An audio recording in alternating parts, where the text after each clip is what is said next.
Good morning, everyone. So, ma'am, taga saan po kayo, ma'am? San Pedro, Laguna. So, nanggaling po kayo ngayon ng San Pedro, Laguna. Tama po ba? Mm. So, yun, guys. Nakita niyo naman, ang layo-layo ni ma'am. Nag-travel siya all the way from San Pedro, Laguna hanggang dito sa Novaliches, Quezon City para magpa-treat ng melasma.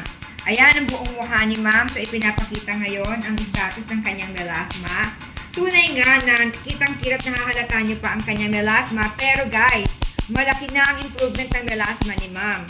Kasi during our first sessions or yung mga initial sessions namin, talagang sobrang dark ng kanyang melasma. Ngayon, nag-lighten na ang melasma ni ma'am. And aside from that, considering na 54 years old si ma'am, ang Pico Laser kasi nakaka-tighten ng skin. So, ibig sabihin dati, medyo mas nagsasagang skin niya. Ngayon, medyo nagta-tighten na.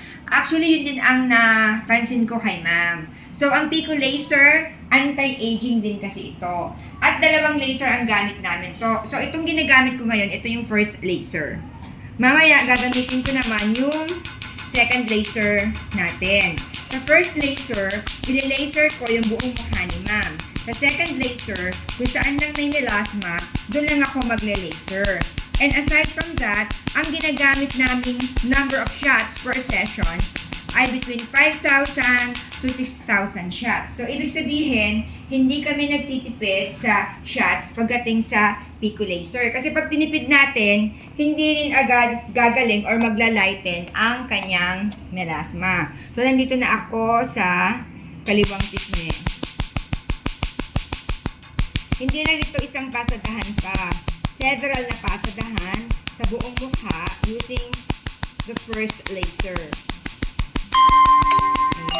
So, kanina, nilagyan natin ng anesthesia.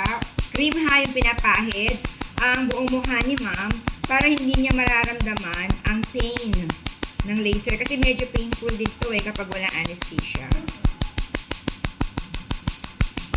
So, doon sa mga may problema sa inyo sa melasma, i-contact nyo lang kami, mag-message lang kayo dito mismo sa Facebook page kung saan nyo napapanood itong video na ito.